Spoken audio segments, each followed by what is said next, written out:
Hey everyone, and welcome to my channel. My name is Yola and I'm gonna show you literally step by step how to pull it out together and how to make it first steps in business. Very important thing which I wish I knew before is you have to nail your money mindset, because if you don't, everything what you do is not going to make any sense. The money mindset is literally everything, and I wish I knew that before, because you see, I make a beautiful website, then I make my product, then I literally learn everything about writing the perfect copy. I spend hours pulling it all together beautifully in Canva, and then I couldn't sell because my money mindset sucks. So to literally avoid this mistake, we have to nail our money mindset first. And your money boundaries. What I mean by that? It means the ways how your client are paying you. Are you gonna give them the payment plan? What if they don't have money? Are you gonna give them a special treatment? Are you gonna give them discounts? Are you gonna give away things for free? Money mindset is going to show up with your prices. Maybe you think, I don't want to be one of those people who are charging tens of thousands, and how can I justify this to myself? So you're gonna literally give everything away for nothing. And I know I did that. I literally worked 6 months for free. Okay, I had amazing testimonials from my girls. So the moment when I launched my online course, literally almost everyone bought it. But I also felt that no one valued me, like I wasn't appreciated. And to be honest, I had to chase those girls, because even though I offered them a lot of value as a health coach, I felt like I have to remind myself to them every single time, because this is the human nature. If we don't pay for something, we don't value it. Limited money mindset also gonna show up on the way how you spend and how you keep money.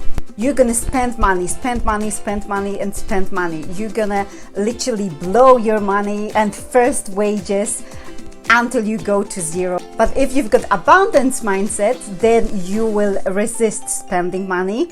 When I learned about the money, first like 2 months I didn't spend nothing, literally nothing, and then I learned about the ways how to invest my money and how my money can make me more money. First limiting belief, you have to work hard to make money, and many of us think this way, and we have to actually deal with this limiting beliefs because it's not true anymore.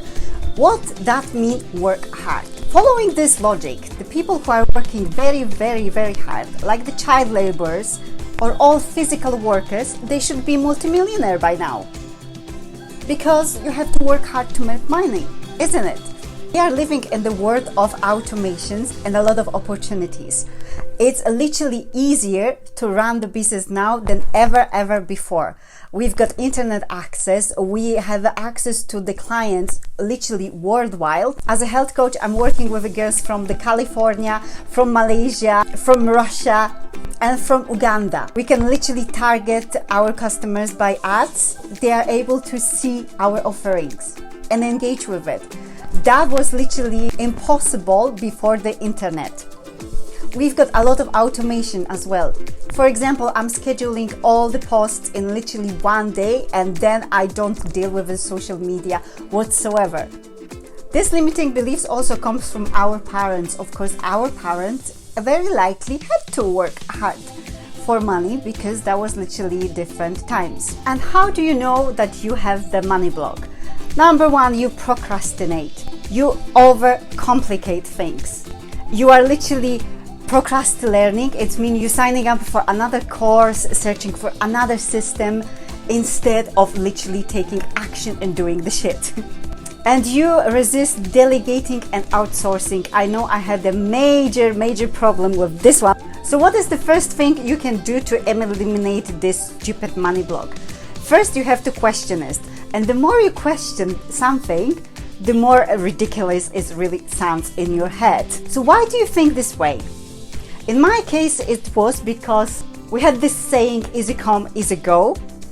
And I felt a little bit guilty because my parents used to work hard, like my mom, worked very hard as a dentist, and then was me making a lot of money just selling online courses. So I felt that, it was a little bit too easy, and I was ashamed to even tell her.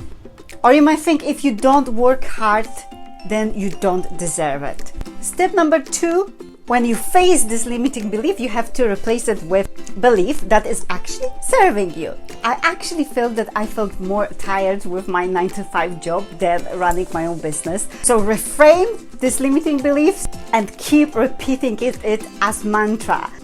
And I will see you next week in another video where we're gonna unpack another money block. Bye!